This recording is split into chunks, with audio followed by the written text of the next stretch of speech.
નમસ્કાર મિત્રો, HD news ચેનલમાં આપનું હાર્દિક સ્વાગત છે। મિત્રો, ઉત્તરાયણને લઈને સરકાર દ્વારા સૌથી મોટી જાહેરાત કરવામાં આવી છે। મિત્રો, 5 જાહેરાતો કરી છે અને આના લીધે ગુજરાતના લાખો લોકોને ફાયદો પણ થઈ શકે છે। ગુજરાતમાં લાખો લોકોને ફાયદો થવા માટે કેન્દ્ર સરકાર દ્વારા અને રાજ્ય સરકાર દ્વારા સૌથી મોટી જાહેરાતો કરવામાં આવી છે। તેમની અપડેટો અમારા સુધી પહોંચી છે અને અમે તમારા સુધી પહોંચાડવાના તમામ પ્રયત્નો કરીએ। તે પહેલા તમે હજુ સુધી અમારી ચેનલને સબસ્ક્રાઇબ ના કરી હોય તો સબસ્ક્રાઇબ કરી લેજો, લાઇક કરશો અને વધુમાં વધુ લોકો સુધી મેસેજ પહોંચે તે માટે શેર કરશો। તો મિત્રો, જોઈએ અપડેટો। મિત્રો, ગુજરાતમાં કોરોનાના વેક્સિન આવી ગઈ છે। 16 તારીખથી વિતરણ ચાલુ થશે। ગુજરાતના નેતા કે મંત્રી નહીં લે વેક્સિન, બીજા તબક્કામાં લઈ શકે છે તેવું ડીવાયએસ એટલે કે આપણા નાયબ મુખ્યમંત્રી નીતિનભાઈ પટેલ દ્વારા કહેવામાં આવી રહ્યું છે। ત્યારબાદ મિત્રો જોઈએ તો ફરીવાર હવામાન વિભાગે કોલ્ડ વેવની પણ આગાહી કરી છે। આગાહી મુજબ કચ્છમાં જોવા મળશે। જોકે ઉત્તરાયણના પવનની ગતિ સામાન્ય જોવા મળશે અને હાલ અપર લેવલ સર્ક્યુલેશનને કારણે ગરમી અને ભેજનું પ્રમાણ પણ વધ્યું હોય તેવી અપડેટો પ્રાપ્ત થઈ રહી છે। ત્યારબાદ મિત્રો જોઈએ તો ગુજરાત સરકારની ગાઈડલાઇન્સ તારીખ 9 જાન્યુઆરીથી લઈને 17 જાન્યુઆરી સુધી અમલ રહેશે। એટલે કે જે પણ આપણે ચર્ચા કરીએ તેમની જોઈએ તો ફ્લેટમાં ભીડ ભેગી થઈ તો ચેરમેન જવાબદાર ગણાશે।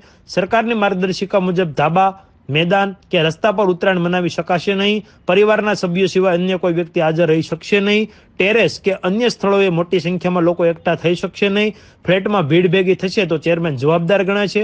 11, 12 અને 13 અને સાથે 14 જાન્યુઆરીના રોજ રાત્રિ કર્ફ્યુનો કડકાઈથી અમલ કરવામાં આવશે। માસ્ક અને સોશિયલ ડિસ્ટન્સિંગના ભંગ બદલ કડક કાર્યવાહી કરાશે।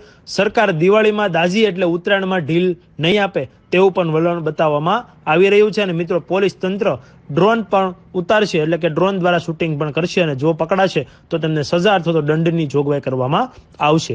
ત્યારબાદ મિત્રો, રેશન કાર્ડને લઈને નિર્ણય તો ગુજરાત સરકારે જાહેરાત કરતા જણાવ્યું છે કે આગામી દિવસોમાં રેશન કાર્ડ ધારકોને તુવેર દાળનો જથ્થો આપવામાં આવશે, જેમની પાસે ગુજરાત સરકારે ₹287 કરોડની ફાળવણી કરી છે। કેન્દ્ર સરકાર જાન્યુઆરી મહિનામાં અંત સુધીમાં તુવેર દાળનો જથ્થો ગુજરાત સરકારને આપશે। ત્યારબાદ ગુજરાતના રેશન કાર્ડ ધારકોને તુવેર દાળ આપવામાં આવી શકે છે। એટલે કે ફેબ્રુઆરી મહિનાથી રેશન કાર્ડ ધારકોને તુવેર દાળનો જથ્થો પણ મળી શકે છે।